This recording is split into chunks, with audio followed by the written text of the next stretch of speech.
Okay, this is a pretty exciting time for me because this is an unboxing video because I'm just about to open my big consignment of manuals for the yoga training in schools, for PE teachers, for mental well-being, and I'm going to Baysgarth on Monday the 31st for my first training for North Lincolnshire schools, and fantastic, it's here.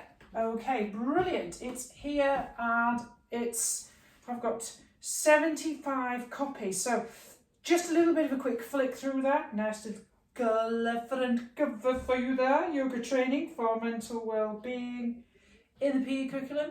Fantastic. My logo, yoga manual for schools. Let's have a look inside. So we've got table of contents, and we've got why teach yoga in schools, what we are going to explore obviously in the training, which I've just started doing the PowerPoint presentation. It's all visuals because it's going to be completely practical, so we're going to get lots of mats out in Baysgarth, and I'm going to take them through specific key aspects, and then I'm going to go back after that 3-hour training block going through this manual, doing the practical stuff, and then I'm going to go back and teach 4 lessons to the actual students with the teachers observing. You know, observation is always good because I've been training teachers on the PGC at Huddersfield University, so that's great. So observation is always a great way of taking part in learning, but also they can get involved in the class as well. So page 3, what we're going to explore.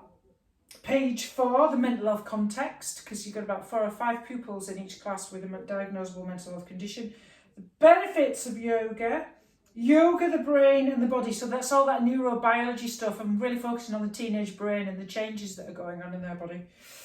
A brief background to yoga. Very, very, very brief indeed. I just talk about the fact that asana is only sort of 1/8 of Patanjali's defined aspect of yoga, and pranayama being another one. Yoga postures and their benefits. So I just break them down into sort of like folds and twists and inversions and standing postures and things like that. A basic class structure and differentiation. How to differentiate for gender. That's really, really important. And also other factors as well in terms of a trauma-informed and mental health approach and how to do that in class. I do talk about polyvagal theory as well, talk about the vagus nerve, and talk about how to get pupils within the window of tolerance. Supporting neurodiverse pupils, which is really interfeeds with obviously a trauma-informed approach. And we've got the yoga poses, breathing, relaxation techniques and benefits. These I've got specific folders. I have recorded lots and lots of videos for each of the basic postures. I've even got breathing techniques, relaxation techniques and scripts and their benefits, and I've got 16 example lesson plans like that. So there's lots of stuff in there to be going through. I've checked it so many times to look for any errors in terms of grammar and English, because being an English teacher, that's what you have to do. It's all there. It's all there. How many pages is it? Well, it's only 41 pages, but that's all you need.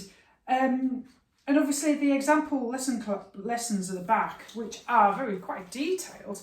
Each one of them has a link to YouTube where the actual class is demonstrated, but basically you've got your timing, you've got the discussion, because I based them on various kind of topic areas like working with emotions, examination stress, how to working with peer pressure, working with communication and family and anxiety and all sorts of different things. Really constant. When you think about a PHSE sort of like curriculum, it's all kind of fed into each of these lesson plans and concerns that teenagers have. So you've got discussion areas, you know, thinking about emotions and feelings, how to notice, observe and let emotions pass, how to learn how to not to react, what tools in the lesson can help them to not react. yoga postures, breathing exercises, what's the Savasana relaxation, got a body scan, and then plenary, because I've got a kind of like a starter activity and a kind of, you know, with a discussion section, and I've got a plenary section. It's like a proper lesson, because obviously I've got a PGC and English teacher, so like we'll have a little bit of a journaling bit at the end, like, you know, noticing their feelings for the next week and how to name, accept, allow and investigate their feelings, especially if they're quite strong, without reacting. So that's really, really good. I'm really chuffed with that. It's so good fun to have all my manuals already. It took me ages to write this curriculum. It took me ages to do this. It's all based on my training. Being a teacher, trauma informed. I've trained for trauma informed for teens, trauma informed for adults.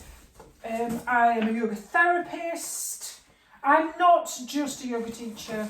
I've spent many years working in the NHS as well, which I still do now. I did it this morning. I worked in the NHS, working with my lovely gentlemen who have a variety of different neurological conditions.